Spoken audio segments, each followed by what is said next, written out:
Hey guys, hang on, let me get this back up. So we are in the second part of our air pollution lecture. We had just finished talking about photochemical smog, which a lot of you got the little Google question wrong. Remember that photochemical smog is a result of NOx and VOCs from cars interacting with heat and sunlight, and it happens in the troposphere. A lot of you put stratosphere, it happens in the troposphere. But the reason I'm still on this slide is I want to show you this picture on top again. This was Los Angeles on a super smoggy day. And as we move towards the next topic, this is that, put me up here. This is that same angle, that same photo of LA on a clear day. Bless you. Shooting like from the ocean because you can see the mountains in the background. So I just wanted to give you some perspective. So we are on number 5, talking about factors that can increase and decrease outdoor air pollution. So we're going to start with decrease. And please note, these are all natural factors. These aren't things that humans do in any way, shape, or form. So nature kind of helps us. Keep that in mind. Particles can settle, especially particulates like soot. Particles literally get washed away. The idea of like the solution to pollution is dilution kind of thing. With rain and snow, which is known as deposition, we're going to talk about deposition. You get this like sea spray from the ocean. If you've ever been in the ocean, you get that like sea spray, that salty hair. That's going to wash away pollutants. You got wind that's also going to take it. And then sometimes you have the particulates that will dissolve in water. So like SOx, SO2, will turn to SO3 and eventually to H2SO4, which is sulfuric acid, which is no good. That's the primary component of acid rain when you're talking about sulfur, but it's getting those particles of that SO2 out of the atmosphere. You've also got factors that can increase or worsen air pollution. Okay, so this is number 6. Some of it's geography. You saw the mountains in that picture. The mountains kind of like stop the airflow, and then the pollutants are going to build up at ground level. You know that high temperatures, more heat, are going to promote the formation of that photochemical smog, that O3, at the tropospheric level. You got buildings that are going to slow the wind speed, and then kind of act like hills and mountains too and reduce the airflow. And then in areas like the south, where you have VOCs from trees and plants like that kudzu, you're going to see this worsen as well. Okay, so then one specific thing we want to talk about is temperature inversion. This is number 7. So temperature inversion happens when that normal gradient is altered. And where you have, because basically it gets colder as you go up, right? Like that's what we know about the atmosphere. But when you have an air temperature at the Earth's surface that's cooler than what's going on at higher altitudes, things get stuck. So that warm air above the cool air is going to kind of prevent the mixing because cooler air is more dense. It's not going to rise. Typically, warmer air rises and then cools, and we have this mixing pattern, and we talked about, like, when we talked about weather and mixing and, like, how it rains in the tropics and things like that. So that air near the surface doesn't rise and mix. It just gets stuck, okay? Continuing on with this. So what happens is it traps the pollutants close to the ground, not just in the troposphere, but like by us, like where we're exposed to it. This is especially true with photochemical smog. And this is also true with particulates like soot and dust and stuff like that, okay?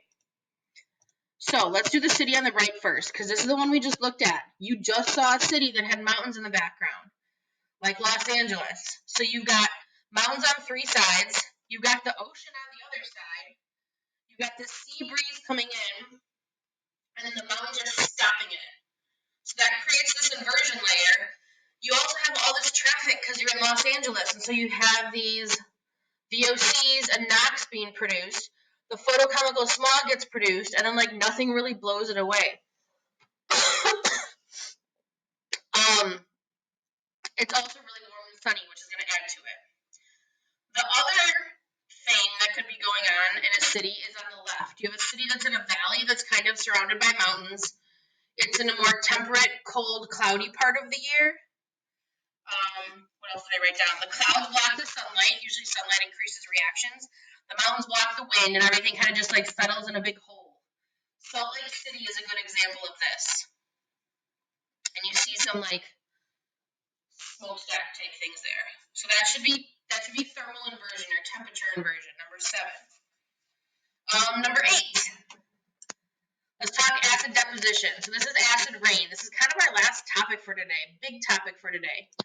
So acid deposition is phrased that way because technically you can have acid snow, acid fog, acid cloud vapor, acid hail, acid sleet. I don't know if I can name any more, but most people just call it acid rain. So the idea basically, when we talked about the nitrogen cycle and the sulfur cycle, we referred to this as like the why do we care? So it's SOx and NOx from natural sources, also from anthropogenic sources. What does that mean again? Human caused, good job, are going to combine with water vapor to form this acid rain. The NOx come from cars and coal-burning power plants. The SOx come from the coal-burning power plants. Remember that the sulfur-heavy coal, so the bituminous coal, is what we burn the most because it's the most plentiful, so that's releasing sulfur. This is all number 8. So now I've got some chemical equations, okay? So you've got NO2 that's released from cars, combining with water vapor. Remember, this is all rain, so like water is a big part of it. And we make this right here, this HNO3 right here. This is nitric acid. Okay, that's one of the acids in acid deposition. It's not a super strong acid, it's kind of a moderately strong acid, but that's one of the acids. And then the SOx, the sulfur, you have the SO2 that's released. That's going to combine with oxygen first. And there's this intermediate, this SO3, and then that's going to combine with the water vapor to make H2SO4, which I think a lot of you chemistry people should know what that is. That's sulfuric acid. That's a super strong acid. Okay, so both types of acid, nitric acid, sulfuric acid, are in acid deposition or acid rain. Okay, so that's the chemistry behind it. You might want to pause it if you're writing everything down. When you look at where there's issues with this, think about where there are a lot of cars and where is there industry. So our developing nations don't have a ton of issues with this. But look at the eastern coast of the U.S. and up into Canada. This is interesting, this little spot in South America. Basically all of Europe. You'd think there'd be more in Asia, which is interesting as well. Okay? So what does it do? So what you're seeing here is a forest that's been affected by acid deposition. We're lowering the pH. Think about what you know with ocean acidification, and now think of it kind of on land. Okay, so this is number 9. So a big key here is it's not necessarily where the coal burning power plant is, it's who's downwind from that. So I wrote down the substances that are released remain in the atmosphere for up to 2 weeks and then dissolves in the water, and so the acid rain happens anywhere from a week to 3 weeks after the particulates are actually released. So this is going to happen downwind. The wind kind of carries the particles away. So it can lower the pH of soil, it can lower the pH of bodies of water. You know from ocean acidification what that means. What else did I write for that? So for soil in general, soil shouldn't be lower than a pH of about 5.1. Okay, you know that we have limestone in Brookfield. When you grind up limestone, it makes lime, not like the fruit lime. It's like a white powder, right? Lime, Dan Simek? Yeah, it's like a white powder you can buy at like the gardening store. That you can sprinkle to alter the pH. It's basic, so you can add lime to raise it back up. But about a third, 30% of China's croplands are going to suffer from this. The bodies of water, when the pH is lowered, fish can't really survive at less than 4.5 pH. So the lower it goes, the more issues we have with wildlife. Okay. Now, acid deposition affects different regions differently. Brookfield is actually, like, we'd be pretty well off if we were downwind from a coal factory that was shooting off high amounts of sulfur. We have limestone bedrock. We have limestone in our soil. So the limestone bedrock neutralizes the effect of acid rain when you're looking at lakes and ponds, if it's lined with that. And then any type of soil horizons that would have been eroded from limestone are also temper that acid deposition a little better. Still number 8. Nope, I lied. Number 9. This is still number 9. There's not a lot of effects on human health. It mentions some respiratory disorders. When you're talking about fish in general, the acid on the rock releases lead and mercury. Those are those two chemical symbols that you see from rocks into water sources. And so the mercury and the lead can accumulate in fish. It's called bioaccumulation. And then actually we can eat the fish that the mercury and the lead have accumulated in. So there's kind of like this chain reaction of acid rain releases heavy metals, and like that can ultimately harm humans. Like lead and mercury are both neurotoxins. We happen to be skipping that unit, but are both neurotoxins that can affect human health. So that accumulates the higher you are in the food chain. They can leach soil nutrients, which is part of the reason those trees were dying. It wasn't just the acid rain on their leaves. That forest damage you saw. And then something that was really interesting is the damage to man-made structures. So what you're looking at there is a statue in Rome that has been the victim of acid deposition, and environmental restorationists, apparently that's a job, have started to clean that guy's forehead and nose, and so you can kind of see, I can show you with my mouse, like it's getting cleaned up, but the part that's super dark, it's corroding, like it's literally corroding the stone that they used to make him.